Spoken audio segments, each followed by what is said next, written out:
Hey guys, and welcome to Simply Hike. Today we're going to be taking a look at the Osprey Atmos AG 50 rucksack.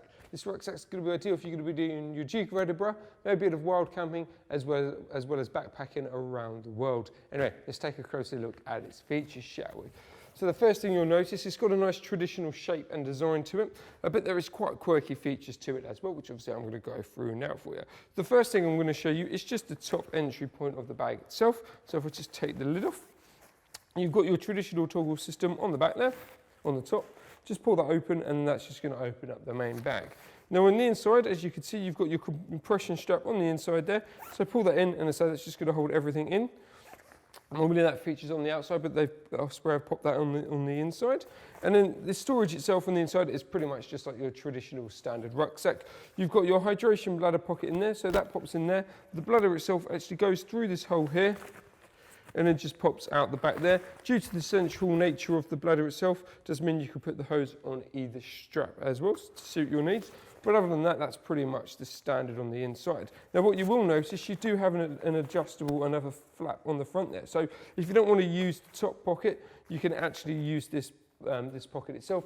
The top pocket itself can be, all take off and stuff, but I'll go into finer detail in that later. What you can also do as well is once your pack's all done, packed up, pop this on the top there, and then just pull that in. And as I say, that's just going to keep everything watertight as well. So the main feature on this rucksack is this massive pocket on the front. So if I just release the compression strap, so it's got an elasticated front to it, which is going to give you lots of room to play around with. That does mean, as I say, additional items, whether it's going to be, waterproof, some food, whatever you want to pop in there, it will, react to it. So once you pop that in there, clip that into place, pull that in, and then, as I say, that's just going to hold everything in place. You've got your two traditional toggles on the side there, ideal for your ice axes or your walking poles, and they are fully adjustable due to the class systems that you've got on there.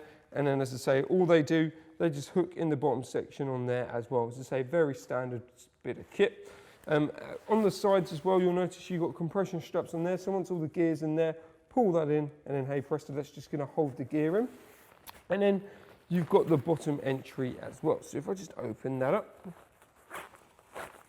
So the bottom part of the bag, you can either have as one big open space, or you've got a divide here, which I'll just show you there, so you can separate the bag like you can do in most traditional rucksacks. Does mean you can have dirty and clean clothes separately, or wet and dry gear as well.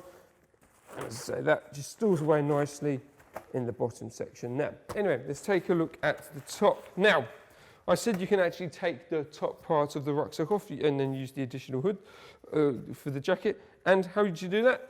Easy, just through these class systems on here. So unthread these bits, pull them off, and then this whole entire top pocket comes off nice and easily. The pocket itself has got a nice spacious rain cover pocket on the top there. You can use that for additional items, but as I say, it's a nice green colour. One, that matches the bag, but then two, if it's a bit low vis, because it's a bit brighter than your normal green, that just means you're going to stand out. And as I say, if you're not going to use it for that, you can use that for additional items. And then open up the back here. That leads into a nice wide pocket as well. So it's nice and spacious on the inside there.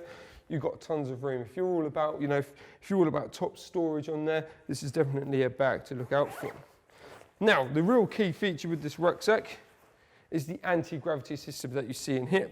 So, the way that it's moulded, the straps are moulded and the hips are moulded within the actual bag itself, means rather than the bag itself sitting on top of your hips and kind of pushing downwards, it's actually structured to be more free-flowing on your back, making it a lot more comfortable.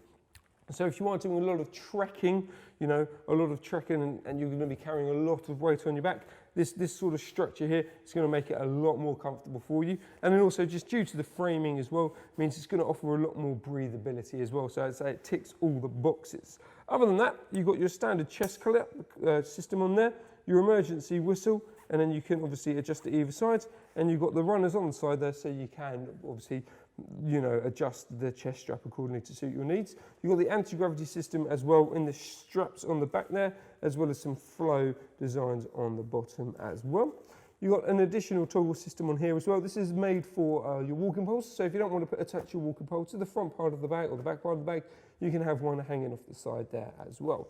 And then lastly, the hip straps. So as you can see, they work with the anti-gravity system and they're actually embedded within the bag itself. As I said, it's going to help lift up the volume and give you a really nice feel. And you'll also notice as well that they are pre-curved as well. So say it's going to give you a really nice, comfortable feeling straight out the bag. You do have 2 side pockets on the hip belt, nice wide entry, and they are nice and spacious on the inside. If I just show you that one and then show you that one. So yeah, you'll be able to get your GoPro in there, your wallet, quite literally your bits and bobs. And then lastly, you have your traditional clip buckle system. Clip that into place and then just pull on the adjusters either side to get the perfect fit for you.